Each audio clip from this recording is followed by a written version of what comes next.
Herzlich willkommen zum Satsang.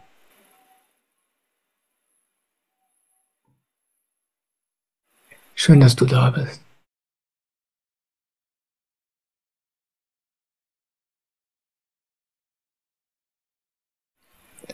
Hier im Satsang hast du Gelegenheit, wenn du möchtest, mir eine Frage zu stellen. Entweder kannst du das schriftlich machen, indem du in den Chat in der Zoom-Übertragung oder auf YouTube schreibst und dann wird deine Frage vorgelesen. Oder du kannst über Zoom direkt zu mir sprechen. Wenn du das möchtest, dann kannst du einfach in Zoom ein Handzeichen geben und dann wird sich Simone darum kümmern, dass du drankommst. Ja, und du kannst mich einfach fragen zu deinem spirituellen Weg oder zu deinem Leben und ich werde versuchen, was dazu zu sagen. Und das machen wir hier im Satsang jetzt 1,5 Stunden lang und ich freue mich sehr darauf.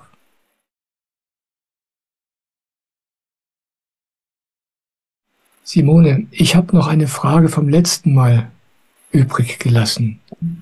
Hast du die noch oder soll ich die vorlesen? Hast du sie noch? Ich habe sie, ja.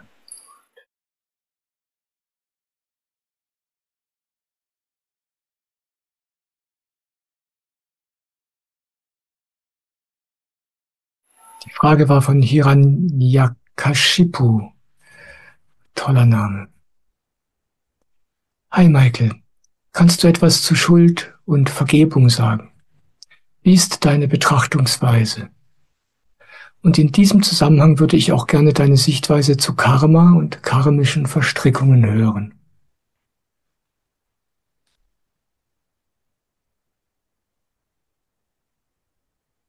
Ja, danke für die Frage. Danke für deine Geduld.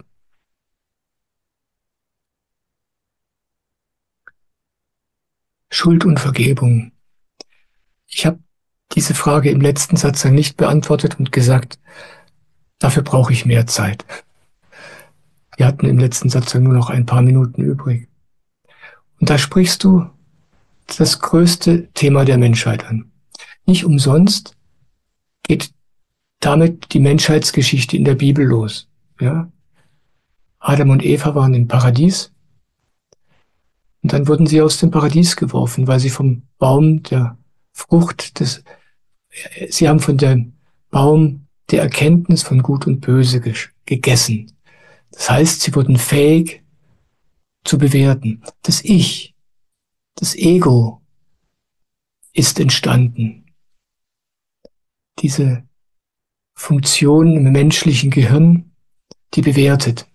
Und dadurch entsteht Trennung zwischen mir und anderen Teilen Gottes, anderen Menschen und auch zu mir selbst. Und deswegen gibt es diese Bibelgeschichte, die besagt, als wir Menschen damit angefangen haben, als das Ego sich entwickelt hat. Dieses Wort gab es damals noch nicht, als die Bibel geschrieben wurde, aber als wir anfingen zu bewerten, als wir anfingen, uns Gedanken über mich selbst und andere zu machen, damit endete das Paradies. Damit haben wir uns unsere eigene Hölle erschaffen. Und deswegen ist dieses Thema Schuld so zentral für Menschen. Schuld entsteht, wenn ich etwas über mich selbst denke. Meistens denkt man sei verkehrt. Oder wir denken das Gleiche über andere. Und der Weg da hinaus ist der Weg der Akzeptanz. Zu sagen, okay, ich bin so, wenn es mich betrifft, wenn ich mich selbst bewerte. Ich komme aus diesem Ego wieder heraus und zurück in den Frieden, wenn ich mich selbst nicht mehr bewerte, sondern einfach so, wie ich bin, annehme. Und wenn diese Bewertungen, die in mir vorgehen, einen anderen Menschen betreffen, wenn ich glaube, der hat Schuld, der ist verkehrt, ja, das ist mein Ego, das da denkt, dann ist der Weg heraus dem anderen zu vergeben, zu mir selbst zu sagen, der andere muss es nicht hören, ich selbst muss anerkennen, in mir drin, so ist der andere, auch ein Kind Gottes, genau wie ich.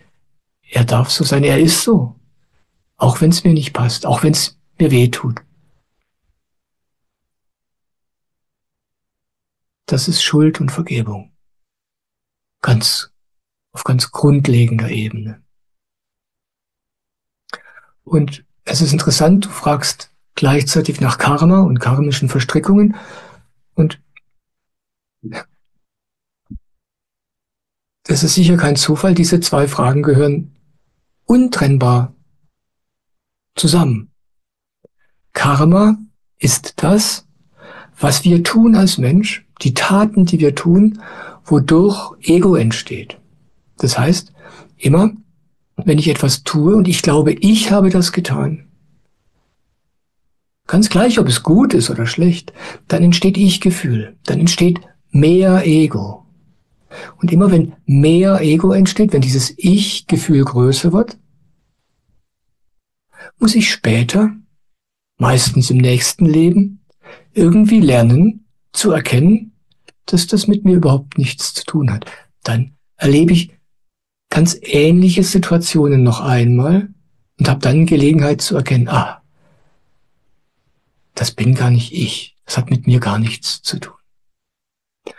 Und wenn ich mich für schuldig halte, das ist sozusagen die stärkste Form von Ego. Oder wenn ich jemand anderen für schuldig halte, das ist die stärkste Form von Ich-Gefühl.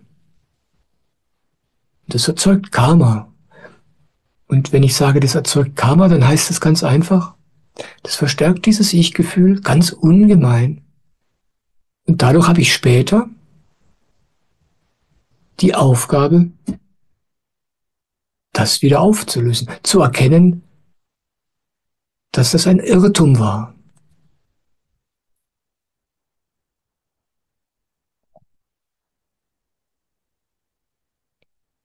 Und deswegen ist dieses Vergeben, ich könnte auch sagen, dieses Akzeptieren so zentral, weil das ein Weg heraus aus dem Ego ist.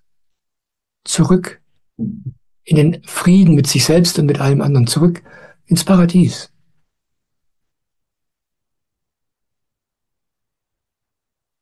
Ja, so viel in diesem Rahmen ganz kurz dazu. Ich könnte darüber ein ganzes Video machen, aber das sind so die Wurzeln dieser Themen. Danke, dass du dieses schöne Thema, dieses wichtige Thema angesprochen hast. Und danke, dass du mich in deiner E-Mail nochmal daran erinnert hast.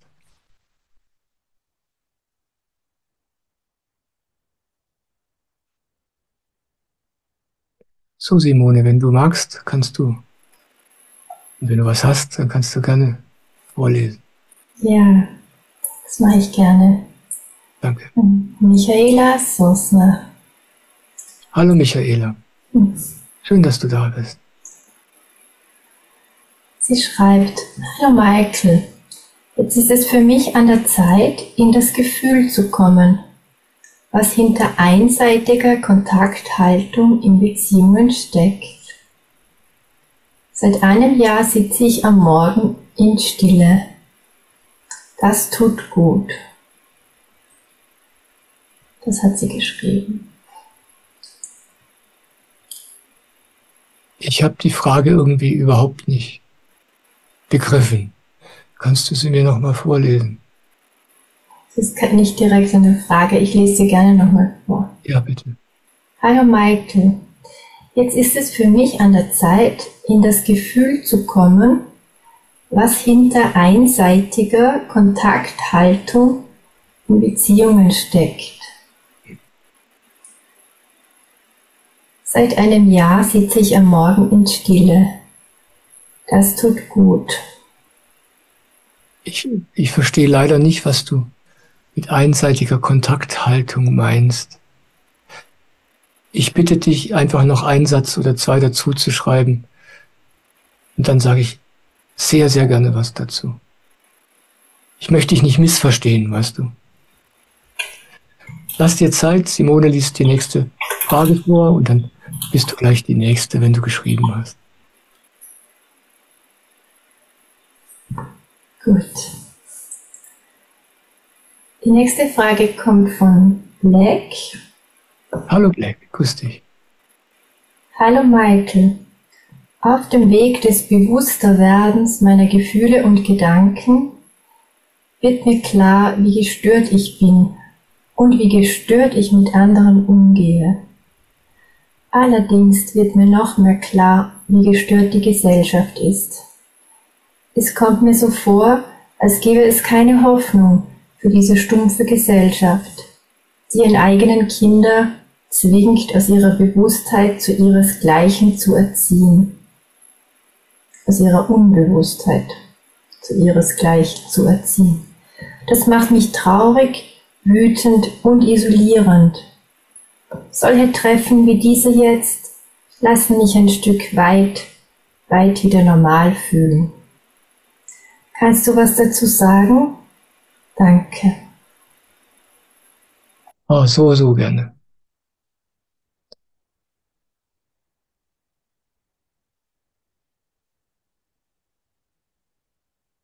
Ja, es ist wirklich spannend.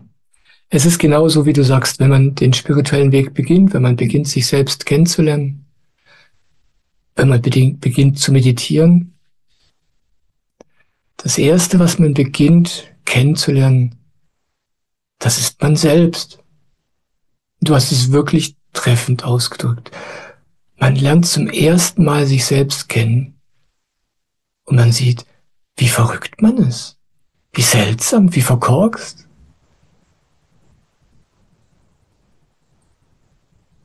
Das ist wirklich spannend.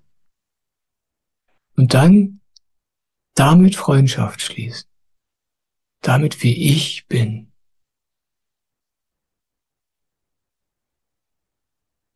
Heute scheint der Satzang der großen Themen zu sein. Das ist wunderschön.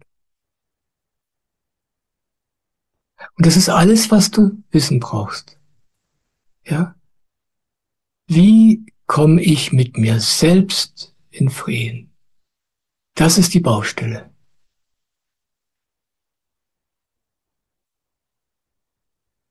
Mit diesem komischen Kerl, den du da kennenlernst. Und wahrscheinlich bist du alt genug, um zu wissen, dass der sich nicht verändert. Der war schon immer so. Vielleicht hast du es auch schon probiert, den zu verbessern in Therapien oder mit Workshops. Aber nach 10, 20 Jahren weißt du, der ist halt so. Und damit in Frieden kommen. Mit diesem Menschen, den man da kennenlernt. Es geht mir genauso wie dir. Jeden einzelnen Menschen, den ich kenne, erlebt das Gleiche.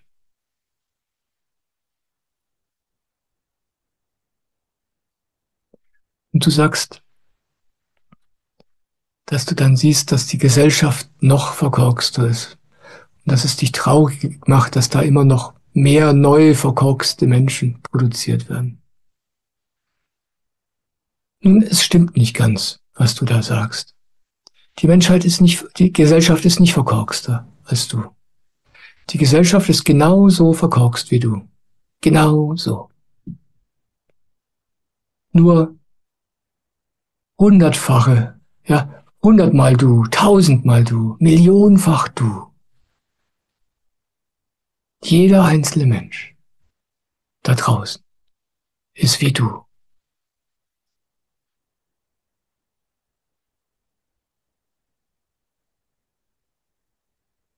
Da ist niemand, der es böse meint.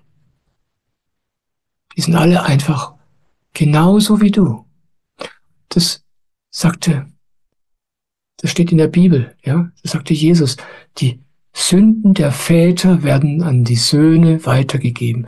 Und das, was du beobachtest in der Gesellschaft, das beschrieb er damals schon.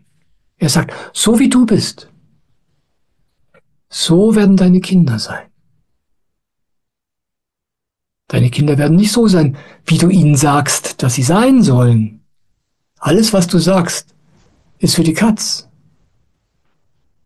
Wir Menschen lernen durch Kopieren, durch Nachahmen. Das ist unsere große, große Fähigkeit. Wir können alles lernen. Durch Nachahmen. Deine Söhne, deine Kinder werden wie du, so wie du lebst, wie du mit dir bist, so werden sie. Und das ist alles, was du wissen brauchst. Wenn du die Gesellschaft verändern möchtest,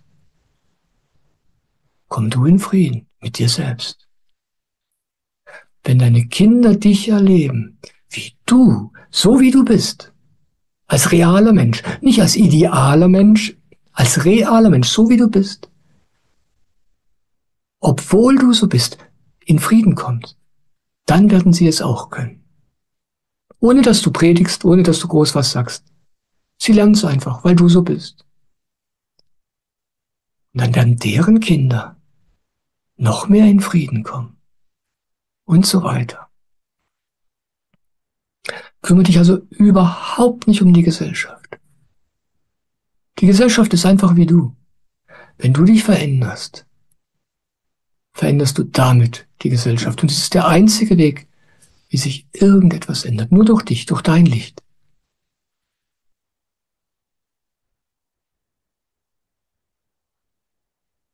Das ist, ich sagte eben, das scheint der Satzang der großen Themen zu sein. Ich werde am Heiligabend noch ein Video machen, genau zu dem Thema. Genau da, genau zu dem, was du eben angesprochen hast. Wie kommt die Welt in Frieden? Wie soll das gehen? Ja, alle Leute schauen da raus und sehen eine Welt in Chaos und in Krieg. Und alle wünschen sich Frieden. Und die Menschen demonstrieren für Frieden.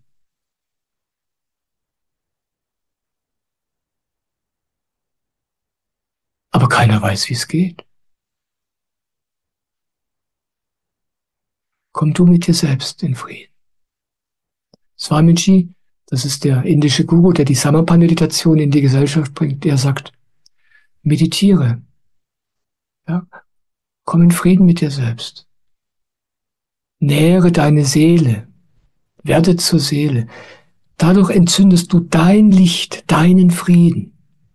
Dann wird die Welt um dich herum heller.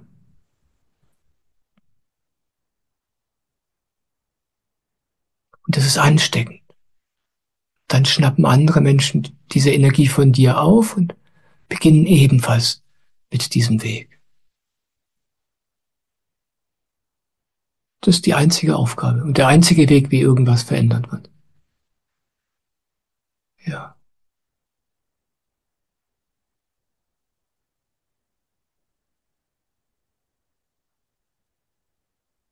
Danke. Danke, Black. Schön, dass du da bist.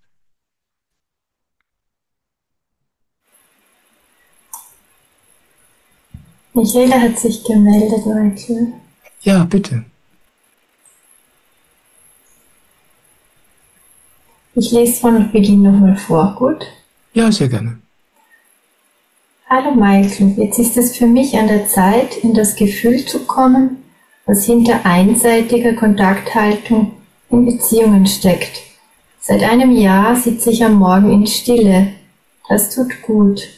Ich meine, dass zu 90% ich diejenige bin, die sich meldet bei Menschen, die ich kenne. Da kam heute ein Gefühl dazu, das liegt an mir. Ist das Enttäuschung? Danke, jetzt verstehe ich, was du meinst. Ich habe es mir auch schon so ähnlich gedacht, aber ich war mir nicht ganz sicher und ich danke dir für die Klarstellung.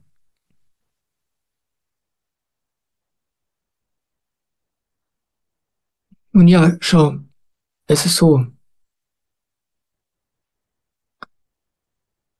wenn du dich bei jemandem meldest, weil dir danach ist, du kennst einen Menschen und du hast ihn lieb und dir ist danach, dich bei dem zu melden, dann tust du das einfach aus Freude. Aus dem Gefühl der Liebe oder Verbundenheit oder was auch immer heraus.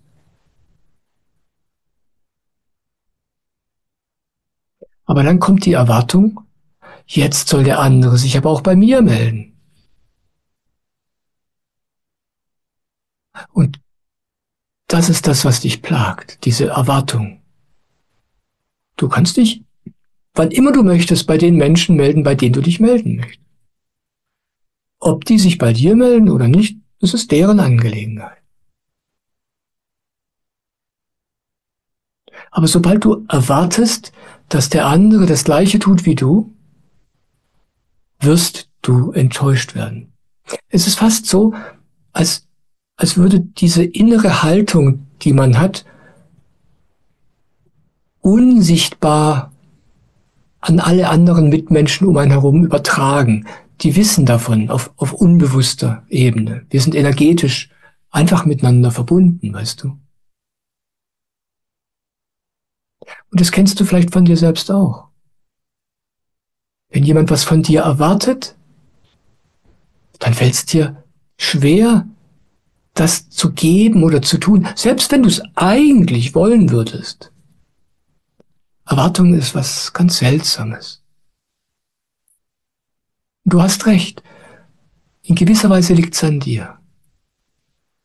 Sobald du was erwartest,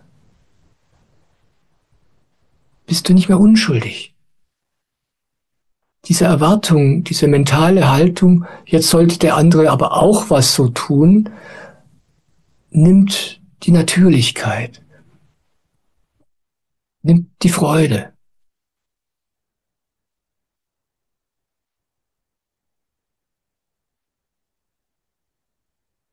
Aber zu leben, ohne Erwartungen zu haben an die anderen und ohne Erwartungen an sich selbst, das hat's in sich.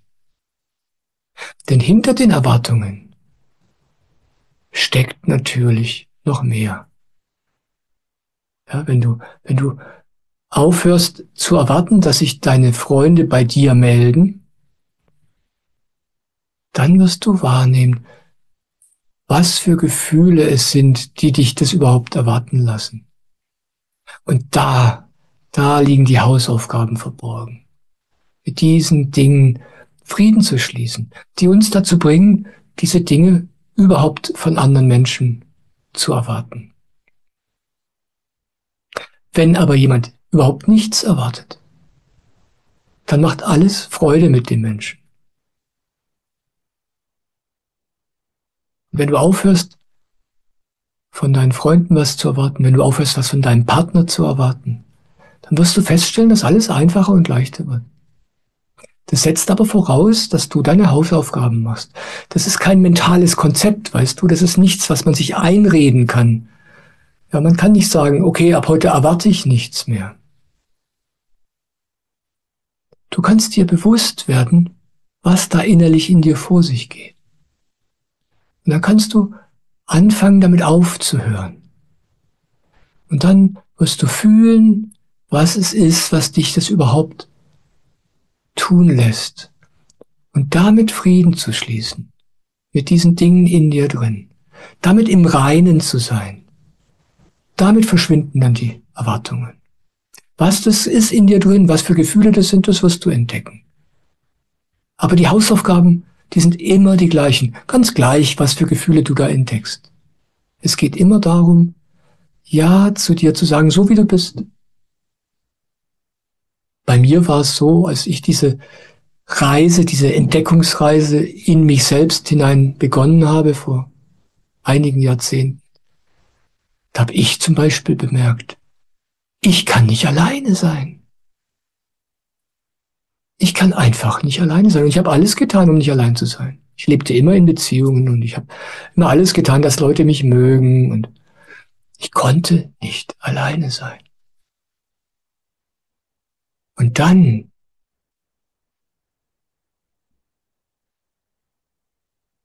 diese Bedürftigkeit, die dahinter steckt, nicht bei anderen Menschen befrieden wollen, sondern selbst damit zu sein, das war wirklich eine Aufgabe. Aber wenn man einmal damit anfängt, geht's eigentlich ganz leicht und ganz schnell. Ja, ich kann dich dazu nur ermutigen, das ist ein guter Weg und das ist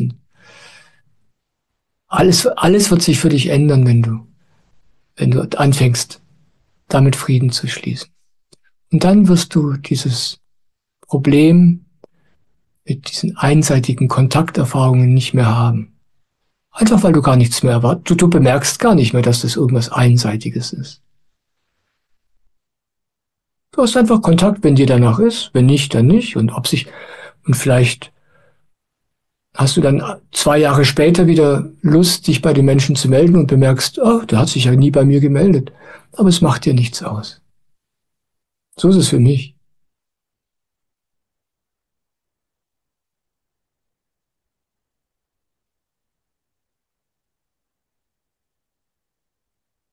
Aber wenn du, und das ist üblich, ja, die meisten Menschen machen natürlich nicht das, was ich empfehle, sondern die meisten Menschen denken, ja, jetzt habe ich das gemacht, jetzt sollen die aber auch ihren Teil dazu machen. Das klingt alles ganz gerecht und ganz richtig,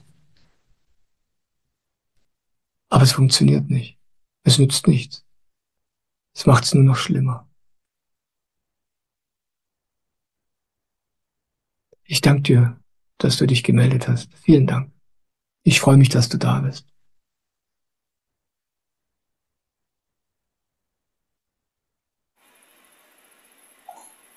Dann lese ich jetzt die nächste Frage vor, Michael. Sie kommt von John.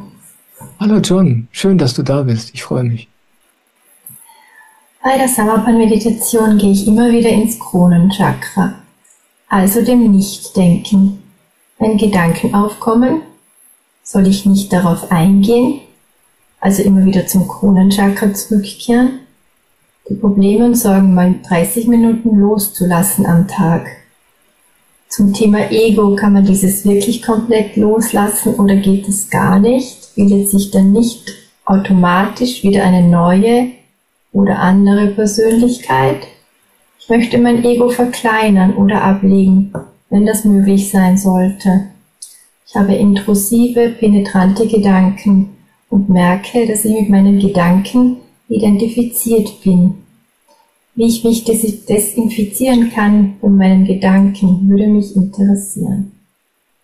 Das ist schön gesagt. Desinfizieren von den Gedanken. Ja. Oder desidentifizieren. Danke für deine Frage, John. Ja, es ist genauso, wie du das beschreibst. Man setzt sich zu meditieren hin und dann lernt man den Lärm in sich selbst kennen. So ist es für alle Menschen. Und in der Samapan-Meditation geht es nicht darum, dass du dich hinsetzt und eine halbe Stunde lang Stille erlebst. Das wirst du nicht erleben. Es geht darum, sich immer wieder der Stille, immer wieder dem Kronenchakra zuzuwenden und den Lärm der Gedanken immer wieder zu ignorieren. Und dann packen sie dich wieder. Und sobald du es bemerkst, ganz still und leise, ohne Diskussion, ohne Kampf, sie wieder ignorieren und ganz sachte und sanft zurückkehren zum Kronenchakra. Und das immer wieder, immer wieder, immer wieder. Du kannst die Gedanken nicht abstellen. Das zu wollen ist einfach nur ein weiterer Gedanke. Du kannst auch das Ego nicht ablegen. Das ist eines der Lieblingsvorhaben des Egos. Ja? Das Ego loswerden. Das klingt richtig gut und das ist ein tolles Vorhaben für das Ego. Damit ist man lange beschäftigt. Kommt nie ans Ziel.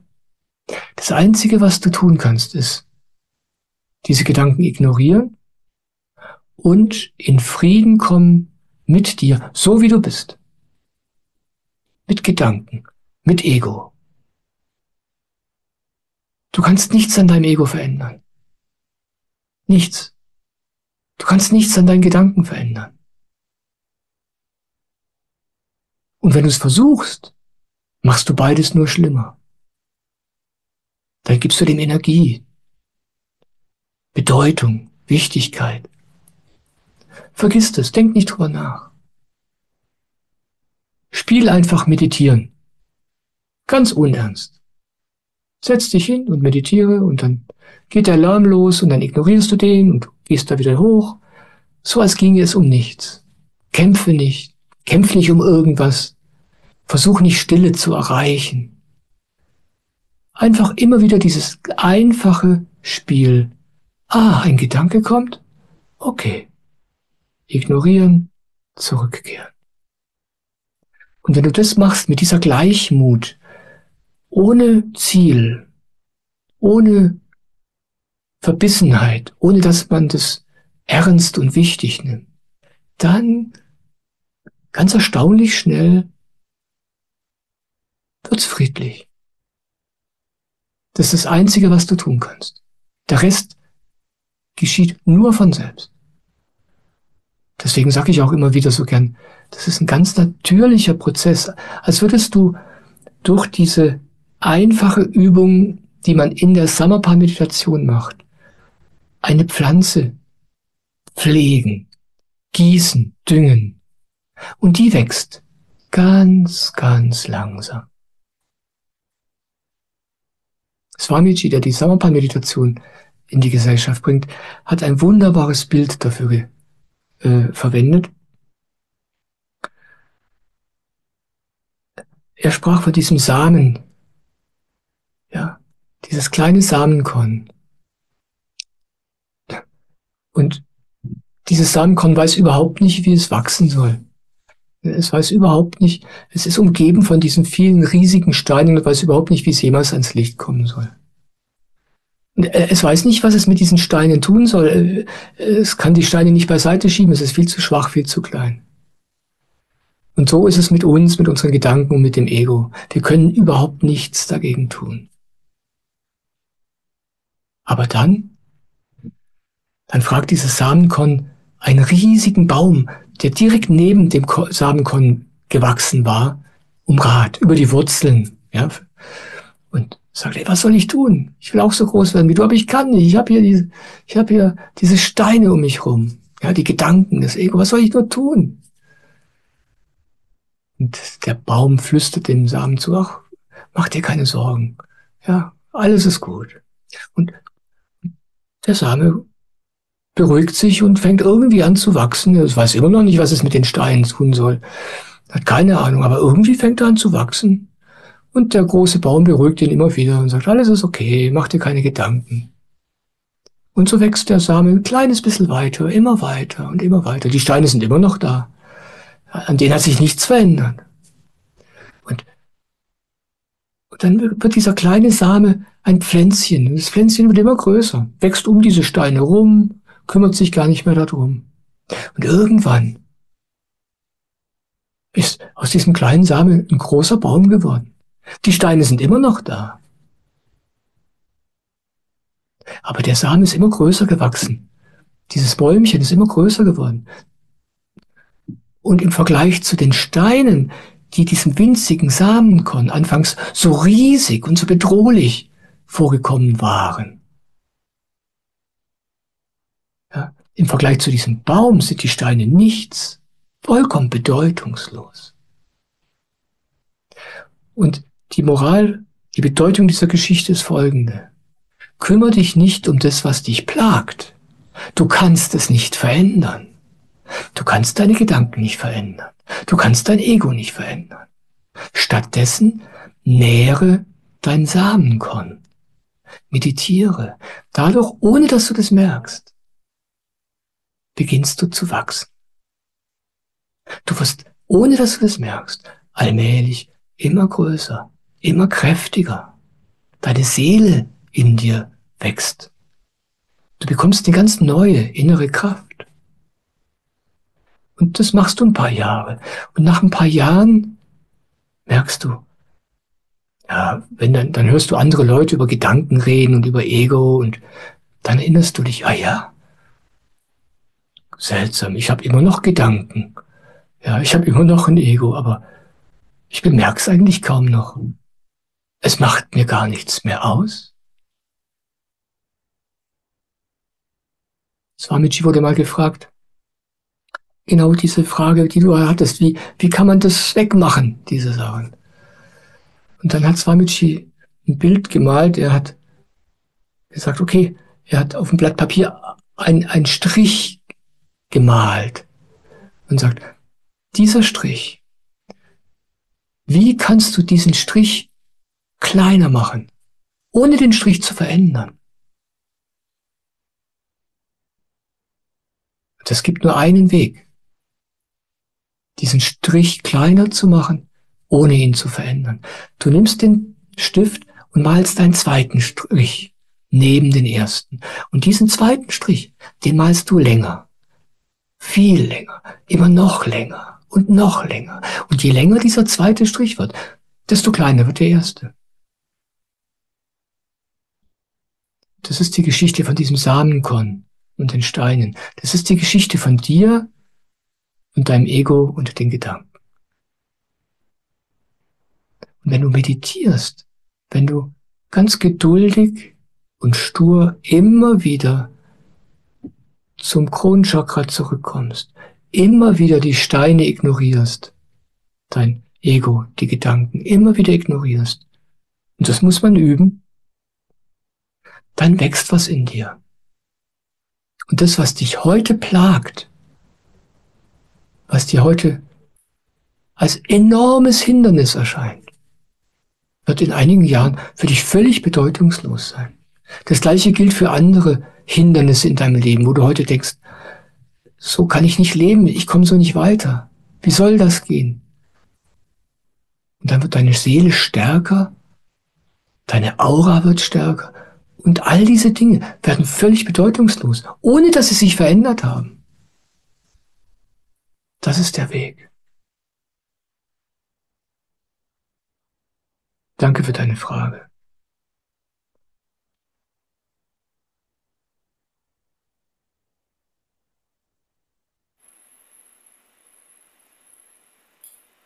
John schreibt, wir müssen daran wachsen. Ich danke dir von Herzen. Ja, das ist das Einzige, was wir zu tun haben, wachsen. Unseren Samen düngen. Und das geschieht, indem wir uns nach innen wenden, zur Stille, das Innen, das wahre Innen, ja, nicht die Gedanken. Und denk dran, alles Wachsen braucht Zeit. Das ist das Einzige. Sei geduldig.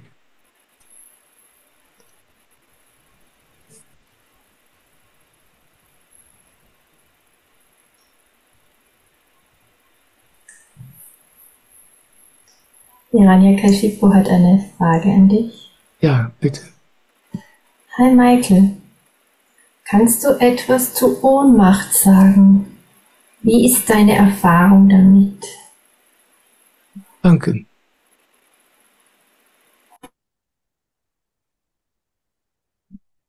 Ich bin ohnmächtig. Ich bin völlig machtlos. Ich habe hier überhaupt nichts zu sagen. Und wenn du das weißt, dann lässt du los und lässt das Leben machen.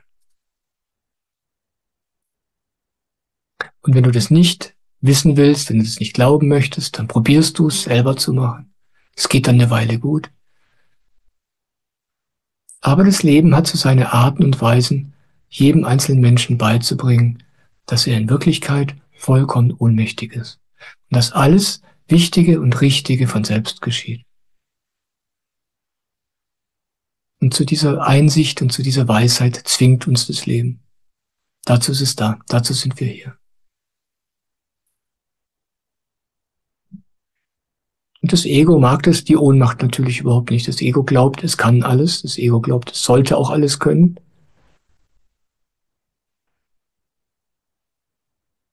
Und dann probiert man es natürlich. Und dann scheitert man. Dann probiert man es wieder und scheitert wieder. Und irgendwann, wenn man nicht mehr weiter weiß, dann erkennt man, okay, ich bin ohnmächtig. Und dann lässt du los und dann sagst du, okay, Leben, ich sehe es ein, ich kann es nicht machen, mach du. Oder wenn du Christ bist, ja, dein Wille geschehe. Und dann erlebst du plötzlich, wie das Leben funktioniert, wenn du loslässt und das Leben machen lässt. Das kann ich zur Ohnmacht sagen.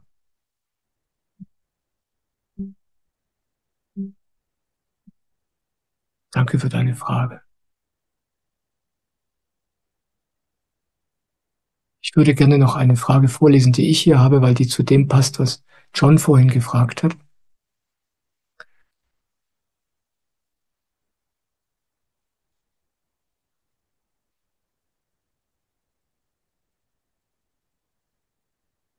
Ich versuche mich in der Samarpan-Meditation, doch nehmen meine Allerweltsgedanken immer wieder den meisten zeitlichen Raum in der Meditation ein.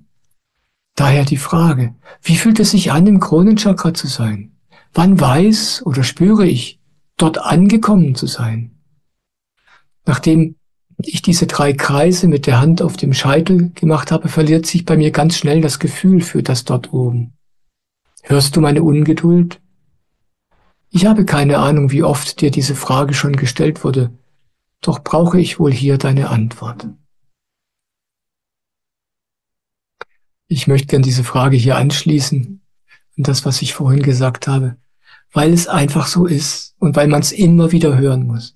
Immer wieder schreiben mir Menschen und sagen, ich kann nicht meditieren, ich setze mich hin und die ganze Zeit sind Gedanken da, ich bin überhaupt nicht still. Und ich möchte es nochmal sagen, das ist normal. Wir setzen uns nicht hin, um eine halbe Stunde Stille zu erleben. Wir setzen uns hin, um zu erleben, wie ich bin. Ja, du wirst mit der Konfrontation in deinem Inneren, mit der Realität in deinem Inneren konfrontiert. Und dann trotz der Gedanken, das ist der Trick, trotz der Gedanken zurückzukehren zum Kronenchakra. Das ist das, was dich wachsen lässt. Dieser eine Akt, der immer und immer wieder wiederholt wird. Immer wieder diese Sturheit.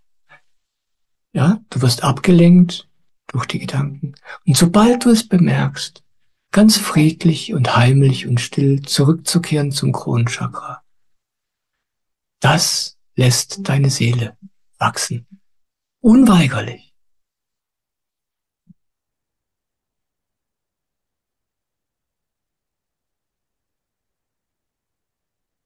Und du kannst nie wissen, wie gut du meditierst. Du kannst nie wissen, ob du gerade im Kronenchakra bist oder nicht. Stell dir diese Fragen nicht. Das sind einfach nur, das ist der Verstand mit einer neuen Färbung von Gedanken. Ja gut, jetzt hast du die Gedanken losgelassen, aber bist du jetzt wirklich da oben oder wo steckst du jetzt gerade? Das Beste ist, sich darüber überhaupt keine Gedanken zu machen.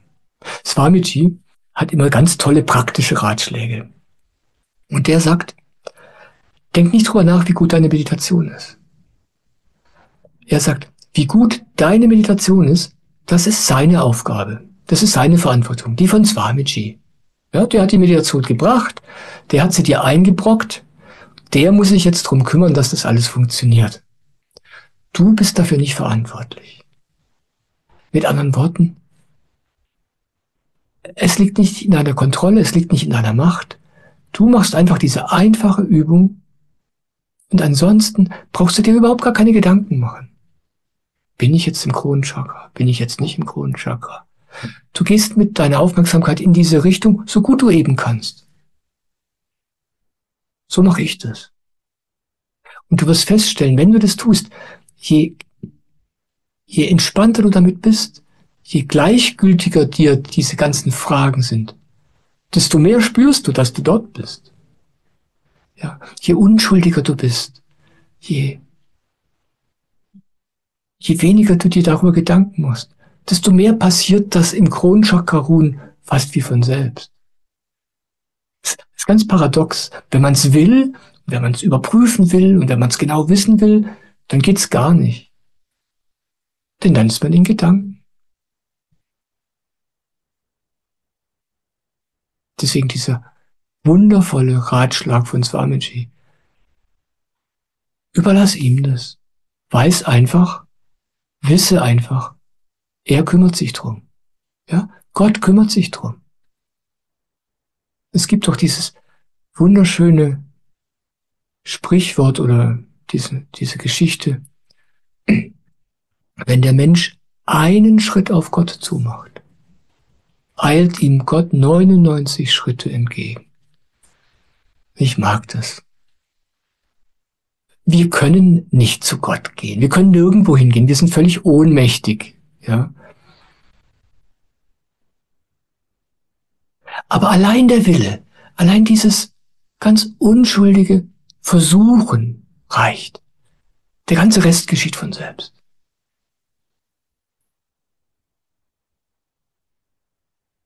Und das ist wirklich so. Danke für deine Frage.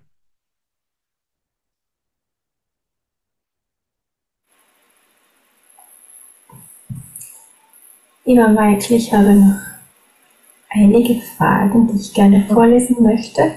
Ich möchte aber noch kurz auf einen Kommentar im YouTube-Chat eingehen, bevor ich sie vorlese. Gotha hat gemeint, ich habe seine Frage eben nicht vorgelesen oder quasi andere bevorzugt. Also hast du es nicht geschrieben, dass ich quasi Fragen ausgelassen habe. Ich hatte den Eindruck, dass da noch was kommt, dass du noch was ergänzen möchtest, und als ich sie vorlesen wollte, war sie zurückgezogen. Also bitte schreib gerne nochmal deine Frage an Michael in den Chat, dann lese ich sie natürlich gerne vor. Ja. Oh, danke für die Klärung, Simone. Sehr hilfreich. Danke. Ja, ist mir sehr wichtig, dass wirklich alle Fragen vorgelesen werden, soweit es sich halt zeitlich ausgeht heute.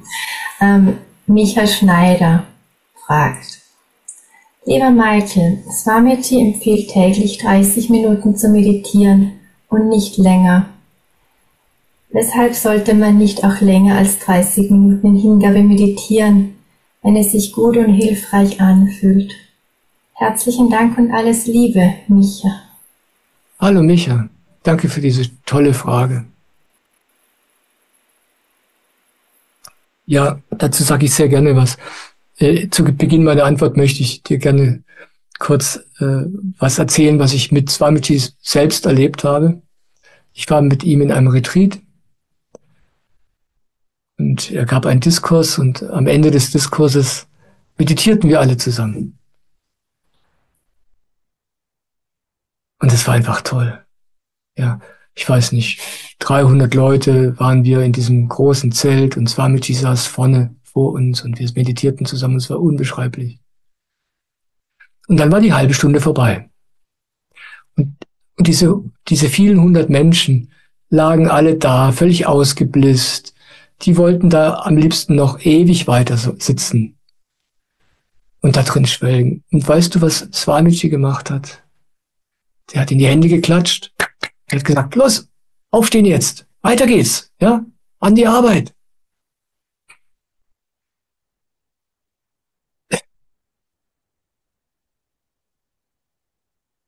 Und das hat mich nachdrücklich beeindruckt.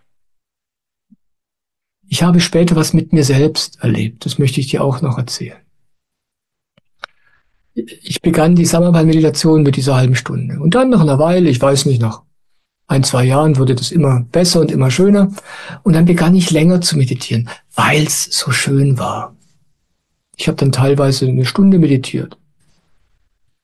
Manchmal sogar länger als 1 Stunde. Und dann ist mir irgendwann mal was aufgefallen. 2 Dinge sind mir aufgefallen, an mir selbst. Das eine war, dass ich irgendwie einen Ehrgeiz entwickelt hatte, möglichst lang meditieren zu können. Als sei das besser. Da dachte ich, ja, das ist jetzt interessant. Das hat ja mit Meditieren nur gar nichts zu tun. Ja? Und mir ist noch was Zweites aufgefallen. Ich brauchte am Anfang relativ lange, bis ich wirklich in eine Meditation gelangt war. Und deswegen wollte ich dann später länger meditieren, einfach um es noch viel länger genießen zu können. Ja, diese 2 Dinge hatte ich also an mir beobachtet. Und irgendwann erinnerte ich mich an das, was du gerade gesagt hast, dass Swamiji nämlich sagte, nur 1 halbe Stunde. Und nach diesen Erfahrungen habe ich ihn plötzlich verstanden. Und dann begann ich, meine Meditationszeit auf 1 halbe Stunde zu begrenzen.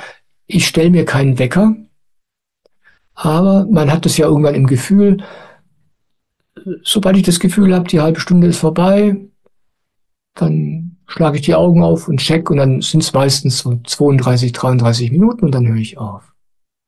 Und dadurch, dass ich diese Meditationszeit begrenze, so wie er das sagt, dadurch ist mir was klar geworden. Ich muss diese Zeit nutzen, diese köstliche Zeit, diese wertvolle Zeit. Und seit ich weiß, dass ich die danach nicht so lang weitermachen darf, wie ich will, seitdem bin ich viel fokussierter von Anfang an. Ich beginne zu meditieren und natürlich werde ich, wie du auch, von den Gedanken abgelenkt. Aber viel schneller wird mir in der Meditation klar, Moment mal, das ist meine heilige Zeit. Ich bleibe im Kronenchakra. Und dadurch entsteht eine Entschlossenheit und eine Kraft. Ein Fokus. Das ist meine Zeit. Ich nutze sie, wie ich will. Ja. Das dient der Meditation. Und es zerstört auch dieses Ego. Ich kann lang meditieren. Da gibt's aber noch was anderes. Das Leben, das auf dich wartet nach der Meditation, ist genauso wichtig wie die Meditation selbst. In der Meditation hast du diesen ungeheuren Luxus, nur im Kronenchakra zu ruhen, ohne jede Verantwortung, ohne jede Ablenkung. Diese Möglichkeit hast du, wenn du sie gut nutzt. Und dann gehst du ins Leben, in den Alltag. Du erfüllst deine Pflichten, deinen Beruf, deine Aufgaben. Du erledigst deine Arbeit. Und dann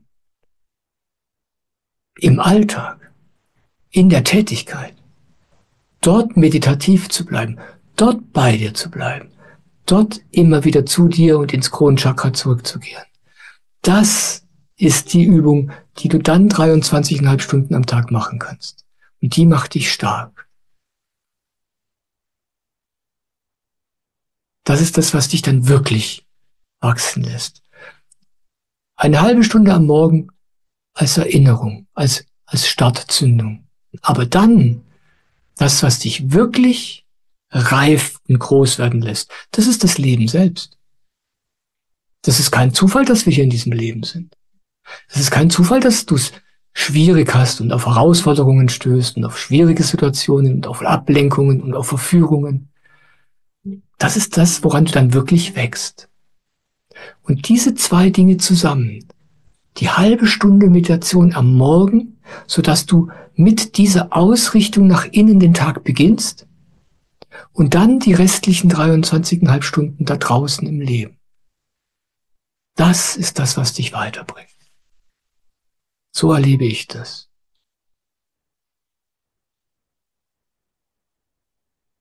Danke für deine Frage.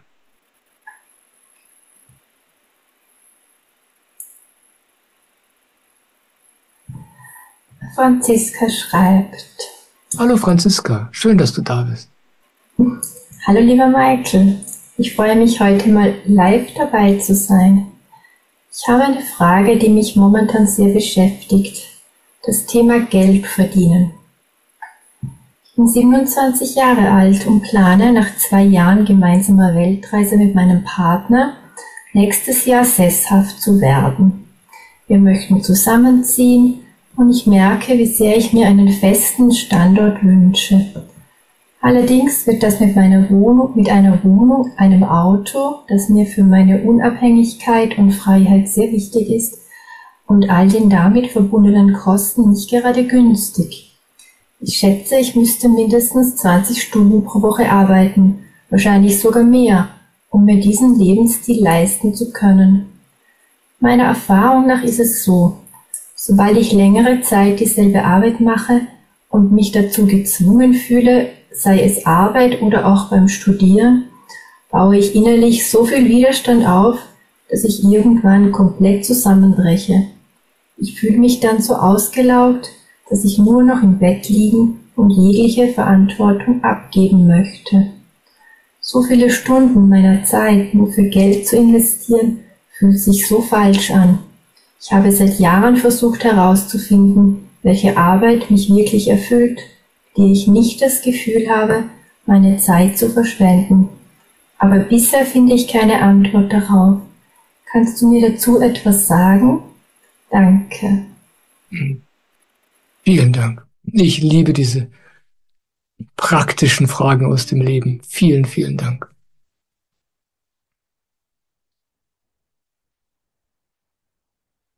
Ich habe in meinem Leben nie gearbeitet, um Geld zu verdienen.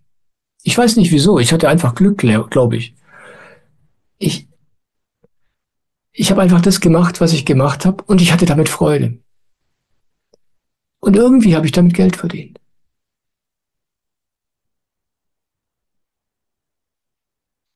Und dann hatte ich so Spaß bei dem, was ich da gemacht habe, dass das natürlich entsprechend gut funktioniert hat, und da habe ich meistens auch ganz gut verdient.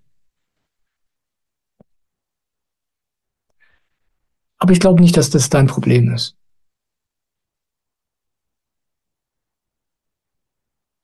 Weißt du, du hast es gerade selber wirklich wunderbar beschrieben.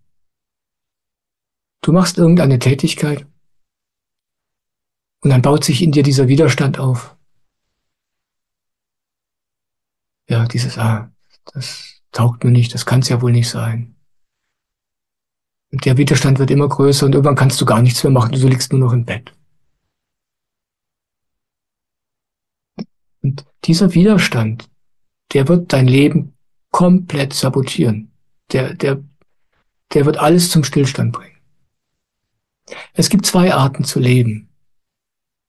Und du kannst dich entscheiden, welche Art von Leben du leben möchtest. Die eine Art von Leben ist, dass du entscheidest, wie dein Leben aussehen soll.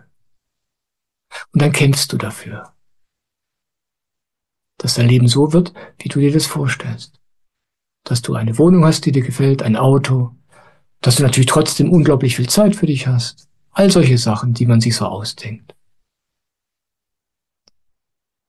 Das ist ein hartes Leben. Oder, und so lebe ich. So habe ich schon immer gelebt, aber ohne es zu wissen. Schon Jahrzehnte bevor ich irgendwie, ohne dass ich dafür was konnte, auf dem spirituellen Weg gelandet bin, habe ich eigentlich schon so gelebt. Ich bin in dieses Leben schon so gekommen. Ich weiß gar nicht warum. Du kannst so leben. Gott, das ist dein Leben. Sag mir, was ich damit tun soll.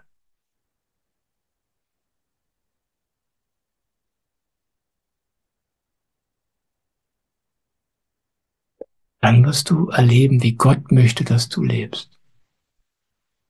Das wird ein abenteuerliches Leben, ein unvorhersehbares Leben, ein reiches Leben, ein lebendiges Leben, ein unvorstellbares Leben.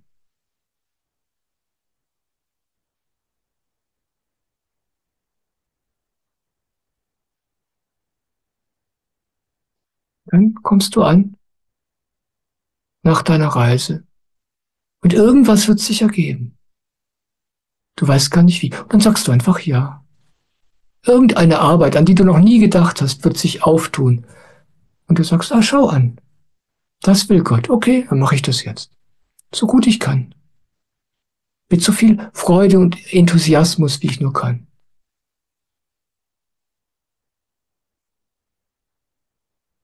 Ich möchte dir ein Geheimnis verraten über die Arbeit. Die meisten Menschen arbeiten um damit was zu erreichen, ja, um Geld zu verdienen. Oder um Karriere zu machen. Und das ist mühsam. Da muss man viel Energie reinstecken. Ich kann so nicht leben. Oder du arbeitest für etwas. Du gibst etwas. Du arbeitest nicht, weil du was bekommen möchtest, sondern du arbeitest, weil weil es deine Aufgabe ist, weil du was geben möchtest. Und wenn du das mal probierst, wirst du feststellen, was das für eine Energie hat, was das für eine Freude hat, Diener zu sein, zu dienen und auch noch dafür bezahlt werden. Und mit je mehr Freude und mit je mehr Hingabe du die Arbeit machst, ganz gleich, was es ist. Du kannst Putzfrau oder Putzmann sein, du kannst Chef einer großen Firma sein, du kannst alles Mögliche sein. Aber diese innere Haltung des Dienens, des Beitragens, des Gebenwollens, die macht glücklich, die macht reich.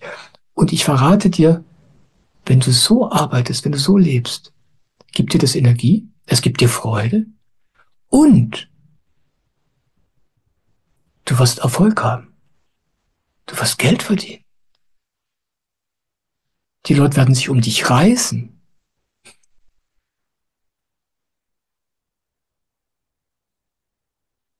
Und das ist das Geheimnis von allen wirklich erfolgreichen Menschen. Und das ist das Geheimnis von allen wirklich glücklichen Menschen.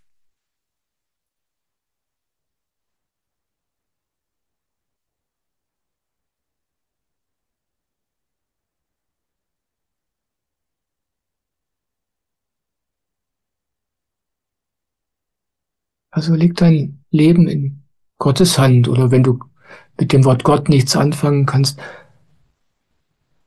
sprich zum Leben. Oder was für ein Bild du auch immer in dir trägst von dem, was größer ist als du. Und sag, okay, ich bin zurück von meiner Weltreise. Ich stehe zur Verfügung. Was soll ich tun? Wie soll ich leben? Wo soll ich leben? Ich habe kein Auto. Ich lebe mitten auf dem Land. Zum Glück hat meine Frau ein Auto oder meine Partnerin ein kleines, süßes, kleines Auto, das schon seit langer, langer Zeit durchhält. Ich habe kein Auto. Ich habe fast nichts. Aber ich habe so eine Freude an allem, was ich tue. Ich bin so reich. Ich habe so ein Glück. Das ist das Geheimnis des Lebens, weißt du. Aber sobald du anfängst, das Leben so zu betrachten, okay, ich sag dir jetzt, wie es sein soll, Leben, wirst du merken, dass es schwer wird. Du hast dann nur Stress. So leben fast alle Leute, ich weiß. Aber es geht auch anders.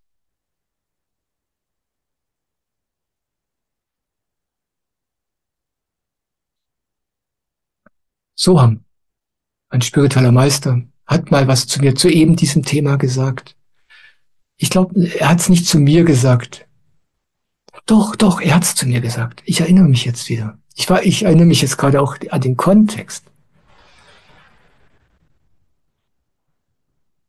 Es gab da eine Person, mit der hatte ich es damals schwer, ja, beim Arbeiten. Und da sagte er zu mir, deine Aufgabe als Angestellter, deine Aufgabe als Arbeiter, als Berufstätiger ist es, deinen Chef gut aussehen zu lassen, deinen Chef gut dastehen zu lassen, alles für deinen Chef zu tun, ja, den glücklich zu machen, den erfolgreich zu machen. Und das hat mich irgendwie wachgerüttelt. Da dachte ich, wie? Es geht hier nicht um mein Glück, es geht hier nicht um meinen Erfolg, um den von meinem Chef. Aber alles, was er gesagt hat, also vieles von dem, was er mir sagte, habe ich nicht verstanden, aber ich habe alles ausprobiert. Und ich kann dir aus eigener Erfahrung sagen, das stimmt. Wenn du so arbeitest, dann wird dein Leben wundersam sein. Ich kann dir gar nicht beschreiben, wie das ist. Das Einzige, was du möchtest, ist, deinen Chef und die Firma, für die du arbeitest, die glücklich und erfolgreich zu machen. Und im Zuge dessen wirst du glücklich und du wirst erfolgreich. Obwohl du dich da gar nicht drum kümmerst. Weil deine Energie fließt. Ja? Weil du dienst, weil du gibst. Das sind natürlich Worte, und die keiner hören will heutzutage. Aber das ist das große Geheimnis des Lebens. Ich lebe so.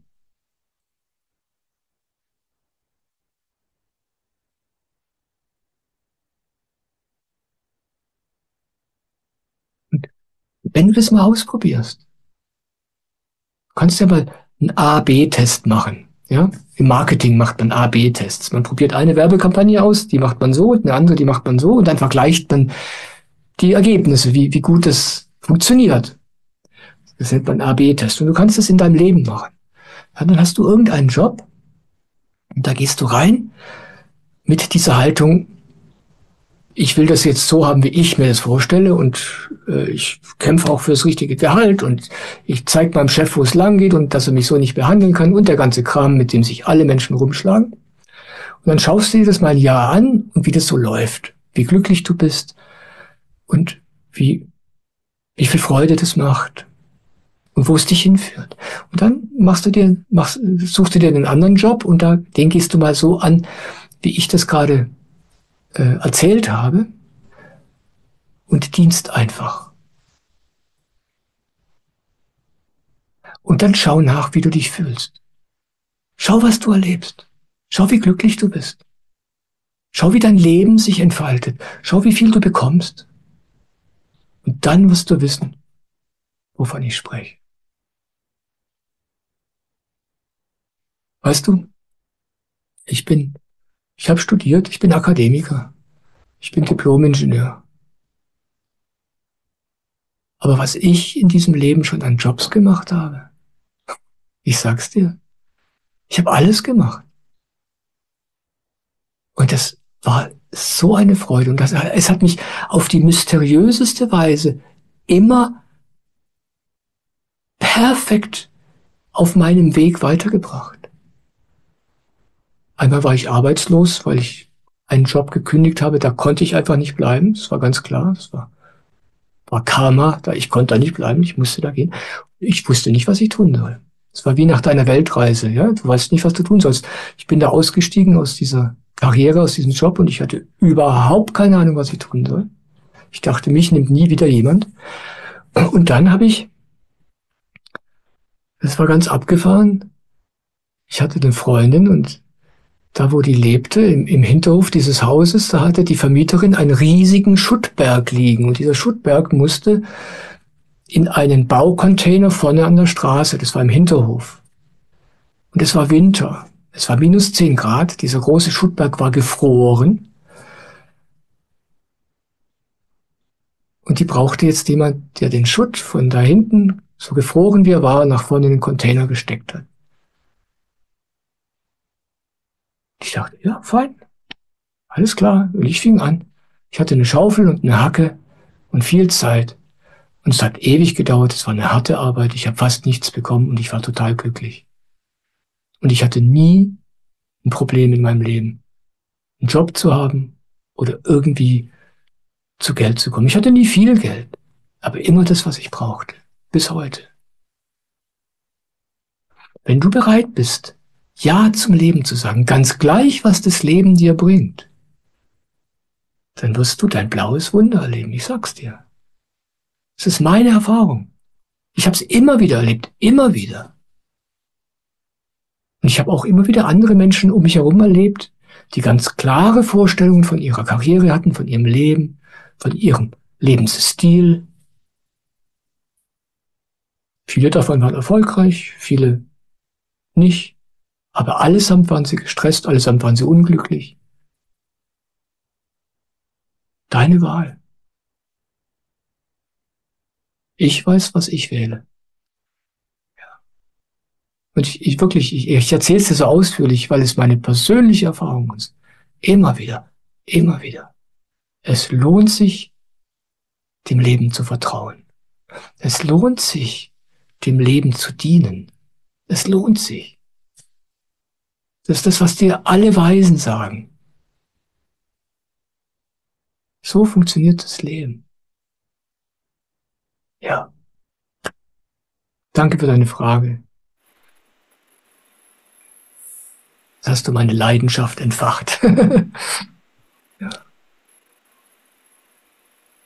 Ich habe auch gleich ein Feedback vorzulesen. Ja, gerne. Von Franziska. Wow, vielen Dank, lieber Michael. Das macht viel mit mir. Ich freue mich jetzt schon darauf, es auszuprobieren. Ja. Ich weiß, wenn ich so loslege, weißt du, ich weiß auch nicht, wo das alles herkommt, dann weiß ich, da ist jemand, der offen ist. Und das freut mich, das zu hören. Es passiert ja eh alles von selbst.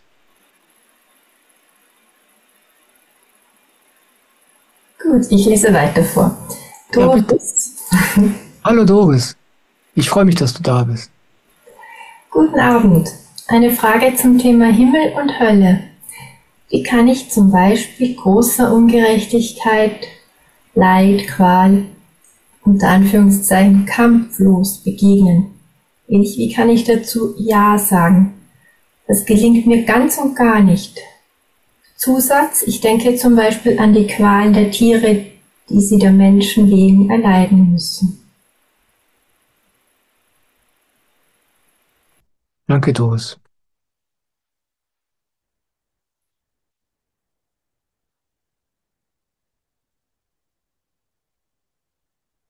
Ich möchte gerne Swamiji wieder zitieren, weil er ist halt ein Guru. Er kann in 5 Worten das Geheimnis des Lebens sagen.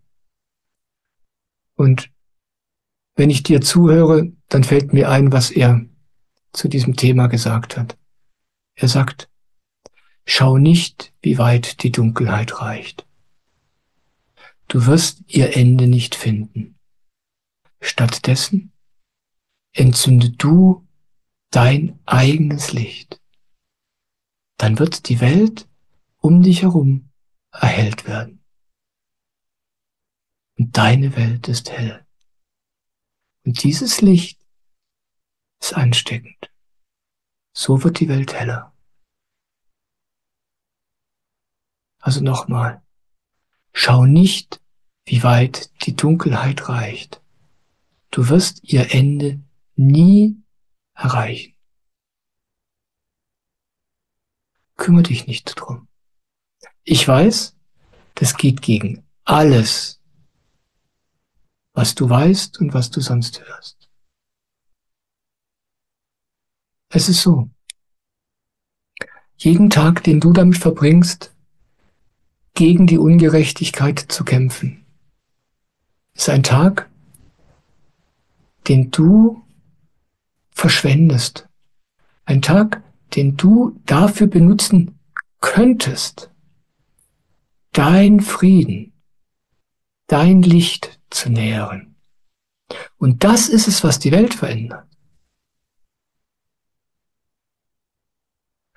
Wenn du in die Welt schaust, wirst du Probleme sehen, entsetzliche Probleme.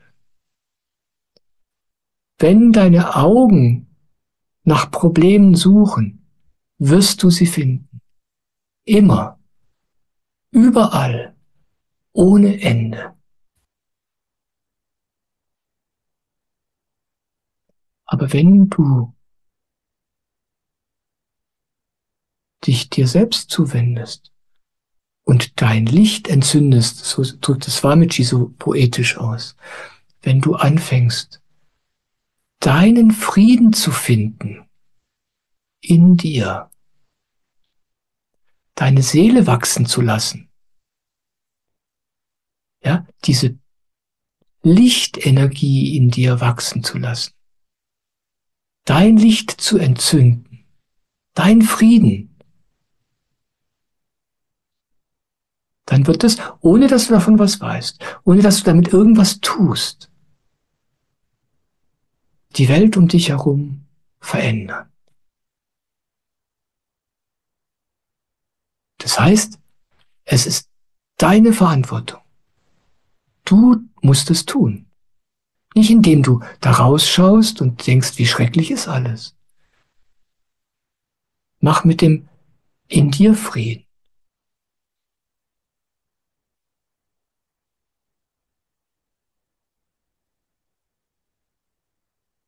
Und dann kommt die Welt in Frieden. Das ist so ein wundervoller Satzang heute. Ich greife ja total ungern auf Videos vor, die ich noch nicht gemacht habe. Aber ich finde das so erstaunlich, weil ich heute entschieden habe, welche beiden Videos ich nächste Woche mache. Und die ganze Zeit kommen diese Themen hier hoch. Das bestärkt mich natürlich darin. Ja. Weil damit kann ich ein ganzes Video füllen. Das ist so ein großes Thema, das alle Menschen so sehr beschäftigt. Und es geht gegen alles, was dir die Leute sagen. Swamiji sagt, sehe nichts Schlechtes, höre nichts Schlechtes, sage nichts Schlechtes, denke nichts Schlechtes, ja. Stattdessen wende dich dem Licht zu, deinem Licht, da drin. Das ist ein Rat, der geht gegen alles, was die anderen Leute erzählen. Ja, man muss sich doch drum kümmern, man muss doch dafür kämpfen, für das Gute. Schau in die Welt raus. Ja? Wenn ich für das Gute kämpfe, was trage ich in die Welt? Kampf. Aber wenn ich in Frieden bin, mit mir, dann trage ich Frieden in die Welt. Das ist unglaublich.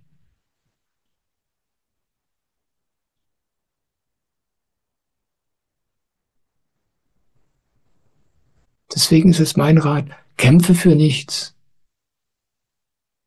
Schau dir nicht an, wie schrecklich die Welt ist. Wenn du das gerne tust, kannst du das machen. Aber wisse, es nützt nichts.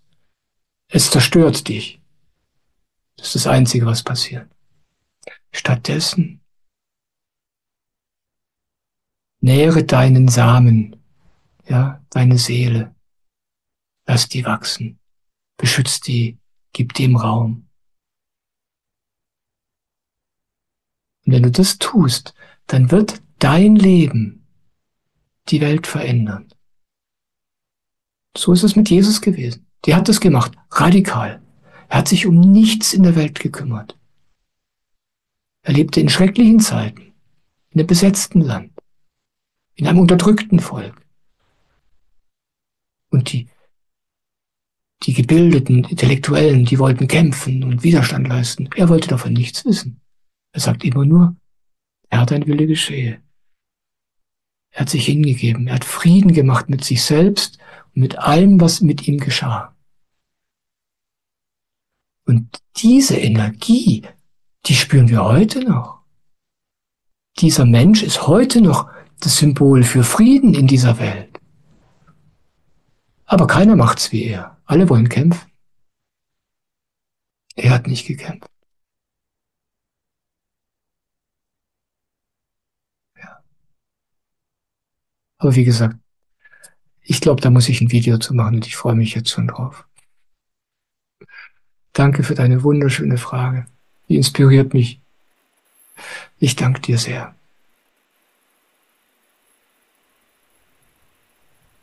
Doris schreibt, ich bin sehr gerührt von deiner Antwort. Sie trifft mich mitten ins Herz. Danke.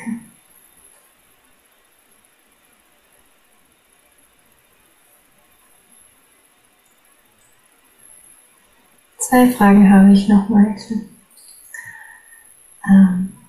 Panama. Sie schreibt. Wie war der Name? Panama. Panama. Hallo Panama. Toller Name. Meine Mutter ist 86 und lebt alleine. Ich bemerke, dass ich mich viel um sie kümmere, einkaufen, zum Arzt fahren und so weiter. Ich bin noch berufstätig. Meine Seele bemerkt, dass da kein Platz mehr für meine eigenen Wünsche sind. Aber mein Verantwortungsbewusstsein ist einfach so groß. Was kann ich tun, damit es mir wieder besser geht? Danke für deine Frage. Ja, das ist eine delikate Situation. Weißt du, es nützt nichts jetzt zu sagen, was brauche ich, was will ich. Dann kommst du in den Konflikt. Frag dich, was kann ich tun, womit ich mit mir selbst in Frieden bin? Ich möchte ein Beispiel geben. Vielleicht fühlst du dich ein bisschen erschöpft, du hättest gerne mehr Zeit für dich. Aber wenn du dir diese Zeit nimmst, spürst du, du bist am falschen Ort. Diese Frau braucht mich gerade. Und du bist mit dir selbst nicht im Frieden. Und dann nützt dir diese Zeit, die du dir selbst nimmst, überhaupt nichts. Du musst also herausfinden, was es ist, was du tun kannst, womit du einverstanden bist. Es geht nicht darum, was du gerne tätest. Es geht nicht darum, was du gerne hättest. Es geht überhaupt nicht darum, was du glaubst zu brauchen. Diese Gedanken, die sind nicht verlässlich. Du weißt nie, ist es was ich wirklich brauche, oder ist es nur mein Ego? Aber, weißt du, man kann sich da in beide Richtungen selbst betrügen. Man kann sich für einen anderen Menschen aufopfern, obwohl man das nicht will. Und obwohl man damit überhaupt nicht in Frieden ist. Aber man tut's, weil man Angst hat, jemanden zu enttäuschen, oder man tut's, weil man einfach feige ist. Aber genauso gut kann man in die andere Richtung fehlgehen. Man denkt, ja, ich stelle das für mich selbst ein und ich tue jetzt das Richtige für mich. Aber dann liegst du nachts wach und bist überhaupt nicht in Frieden mit dir selbst. Und ich habe das so gelernt von meinem Meister, und so mache ich das mit allem. Ich schaue, was kann ich tun, womit ich mit mir selbst im Reinen bin. Ich frage mich nicht, was ist hier spirituell korrekt? Ja, was wäre das Coolste? Ja, was würde ich tun, wenn ich so richtig für mich selbst einstehen könnte oder mich um mich selbst kümmern könnte? Das frage ich mich nicht. Was kann ich tun und trotzdem mit mir im Reinen sein?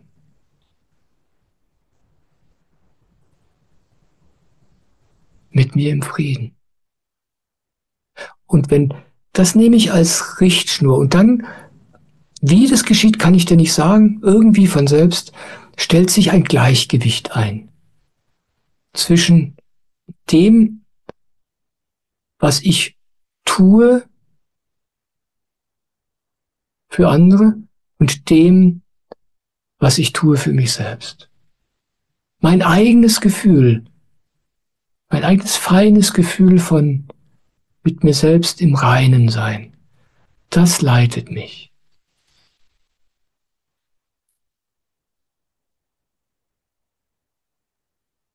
Es sind oft ganz kleine, feine Sachen, ja. Die Sachen, die du beschreibst, sind ja sehr groß, ja. Eine Mutter in diesem hohen Alter zu haben, wo man genau weiß, die braucht meine Hilfe wahrscheinlich, ja. Meine Mutter ist genauso alt, aber die ist noch relativ fit, also deswegen habe ich diese Situation nicht. Aber im Kleinen erlebt man diese Situation ja jeden Tag, die ganze Zeit. Manchmal stehe ich in der Küche und denke, jetzt habe ich aber die Schnauze voll, das will ich jetzt nicht machen. Die Arbeit sollen jetzt mal die anderen machen. Ja, immer mache ich diese Arbeit. Dann gehe ich aus der Küche und gehe in mein Büro, und 10 Minuten später merke ich es. Das gefällt mir nicht. Ich gefalle mir gerade selber nicht. Das ist doch totaler Quatsch. Was mache ich denn hier überhaupt? Dann gehe ich in die Küche und mache das und bin glücklich. Und bin in Frieden mit mir. Und dann freue ich mich. Nicht, weil ich was für andere gemacht habe, sondern weil ich was für mich gemacht habe.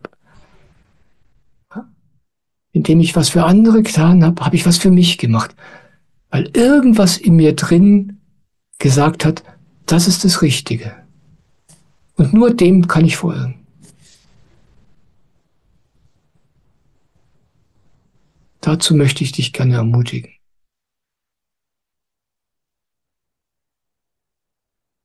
Das wird dir deinen ganz persönlichen Weg in dieser herausfordernden Situation zeigen.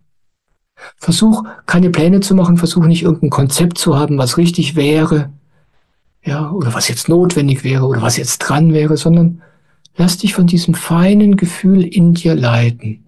Immer wieder neu, bei jedem Schritt neu, jeden Tag neu. Und dann wird sich das von selbst sortieren, oft auf sehr überraschende Weise. Das ist heute mein Rat an dich. Danke, dass du fragst. Ich danke dir sehr.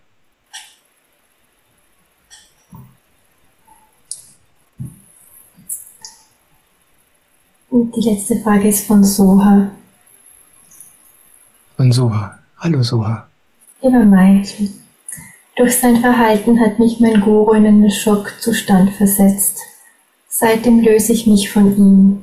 Es fühlt sich so an, als würde ich alles verlieren, was mir wichtig ist. Da ist Panik, Verzweiflung, Schmerz und Trauer im Wechsel. Die Verzauberung, die von ihm ausging, ist weg. Er sagt, die beste Unterstützung, die ich dir geben kann, ist aus dem Weg zu gehen. Das ist dein Prozess und nicht meine Angelegenheit. Das führt mich noch tiefer in die Verzweiflung. Ich fühle mich von ihm im Stich gelassen. Zeitgleich zeigt sich meine Seele und in ihrer Präsenz beruhigt sich alles wieder und der Kontakt zu ihr macht mich glücklich. Aber in vielen Momenten, in denen sie sich nicht zeigt, fühle ich mich vollkommen verloren. Kannst du mir dazu etwas sagen? Das wäre ganz wunderbar. Danke und in Liebe, Soha. Danke für deine Frage.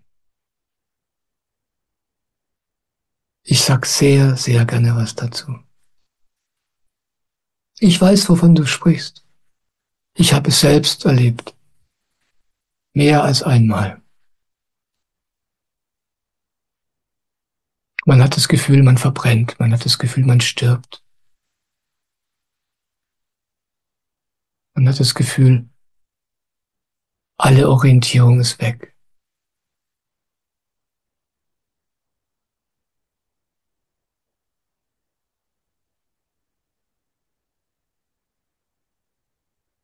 Bleib, wo du bist. Bleib, wo du bist.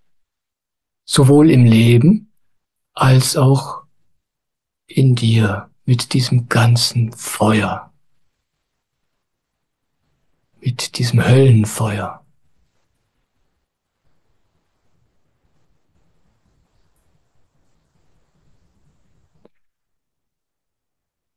Mit Gurus ist es so eine Sache.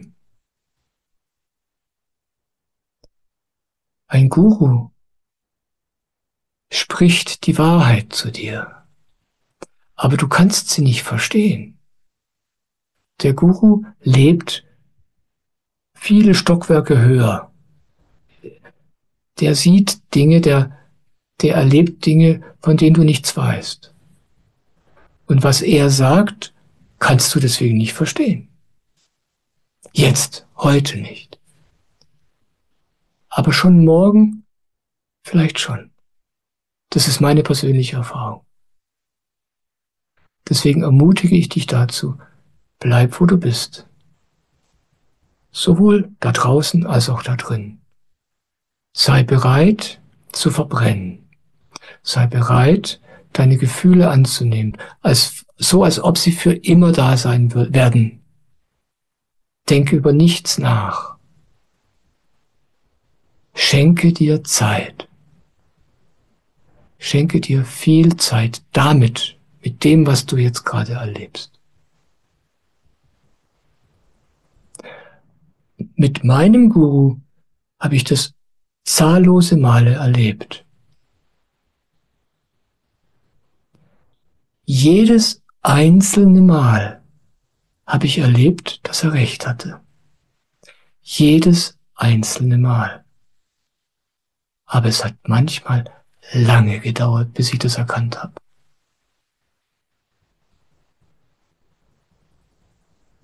Aber irgendwas hat mich immer an seiner Seite gehalten. So als ob irgendwas in mir genau gewusst hat, was hier läuft. Dass dieser ganze Sturm, dieser ganze Schmerz, diese ganze Ungerechtigkeit, alles mein Ego ist. Irgendwas in mir wusste das. Und ich blieb. Und dann manchmal, ein paar Tage später, konnte ich sehen, was da gelaufen war in mir drin. Manchmal hat es lange gedauert.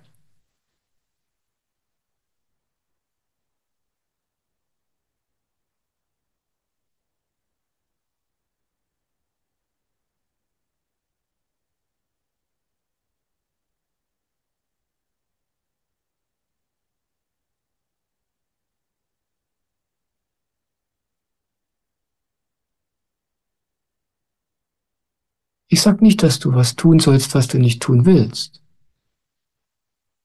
Ich sag, tu nichts. Ja. Weder dies noch das. Bleib, wo du bist. Gib dir Zeit. Du wirst, das verspreche ich dir heute, du wirst so erstaunt sein, was du entdecken wirst. Gib dir Zeit. Vielen Dank, dass du dich gemeldet hast. Ich liebe dich.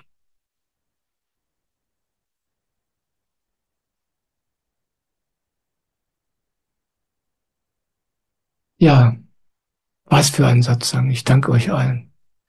Was für eine Ehre, hier dabei sein zu dürfen.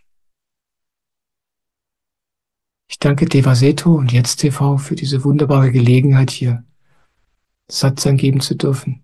Ich möchte dich gern daran erinnern, dass Devaseto und Jetzt TV auf Spenden angewiesen ist, damit alles hier funktionieren kann, all das, was du genießt. Und wenn es dir Freude macht, kannst du auch gerne mich unterstützen. Wenn dir danach ist, schau auf meine Website vorbei, auf der Spendeseite, da habe ich ein paar Informationen dazu zusammengetragen. Ich möchte, dass du alles, was ich tue, hier online und mit meinen Videos, frei genießen kannst, ohne irgendein Gefühl der Verpflichtung. Und gleichzeitig freue ich mich, wenn es Menschen gibt, die das Ganze unterstützen finanziell. Ich danke dir, dass du hier dabei bist. Und ich möchte noch kurz darauf hinweisen, über Silvester Neujahr gibt's mit mir ein kostenloses Online-Intensive am 31. Dezember, nachmittags um 14 Uhr. Und am 1. Januar nochmal nachmittags um 14 Uhr. 2 Satsangs, einer im alten, einer im neuen Jahr. Ich lade dich ein, mitzumachen. Das ist eine wunderbare Gelegenheit, das Alte gehen zu lassen, ohne auf was Neues zu warten, sondern einfach hier zu sein.